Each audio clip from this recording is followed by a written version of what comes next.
అన్నిటికీ కారణం మనసేనండి. కావాలి అని కోరుకునేది మనసే, వద్దు అని తృప్తి పడేది మనసే. ఈ మనసే బంధాలను ఏర్పరుస్తూ ఉంటది కదా. వాళ్ళ కోసం కొన్ని మనం పని చేస్తాం ఇష్టం లేకపోయినా. మనకి ఇష్టం ఉండదు, కానీ మనకి ఇంకా ఒక బలహీనత ఉంది. ఏంటంటే వాళ్ళని కాదనలేక కొన్ని కొన్ని పనులు మనం చేయాల్సి వస్తుంది.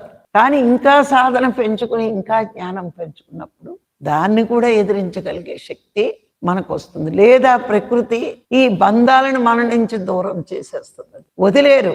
కానీ మనకు అడ్డు రాకుండా ఆ ప్రకృతే మనకి కాపాడుతుంది. ఎంతో శక్తిని పొందగలిగే స్థితి ఉన్న మనము ఈ వాసనల వల్ల, సంస్కారాల వల్ల, జీవభావం వల్ల, బంధాల వల్ల ఆ స్థాయికి ఎదగలేకపోతున్నాం.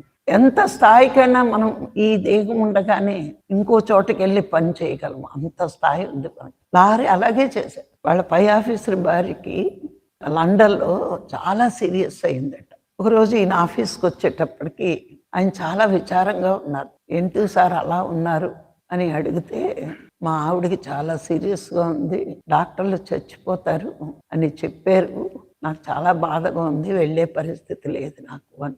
అలాగా, నాకు ఒక అరగంట పర్మిషన్ ఇస్తారా సార్ అన్నారు. నేను కొంచెం ట్రై చేస్తాను ఆవిడకి తక్కడానికి. సరే అన్నారు. ఈయన ఆఫీస్లో ఉన్న ఒక మూల గదిలోకి వెళ్ళిపోయి ధ్యానంలో కూర్చుండిపోయారట.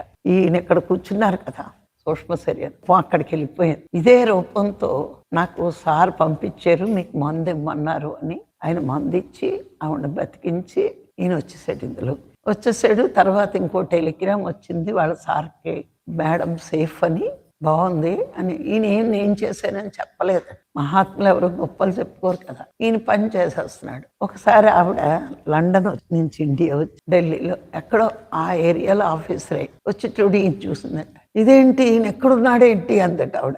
మరి నీకు తెలుసా అంటే, అయ్యో నాకు తెలుసు, నాకు సీరియస్గా ఉన్నప్పుడు ఈయనే మంది ఇచ్చారు, నాకు అప్పుడు తగ్గింది. ఇప్పుడు ఈయన శక్తి ఆఫీసర్కి తెలిసిందట. నీకు ఎలా వచ్చింది ఇంత శక్తి అంటే, నేను ధ్యానం చేస్తాను, మేము ఎక్కడుండి కూడా ఎక్కడెక్కడో పనులు చేయగలం, అలా చేశాను నేను మేడంకి.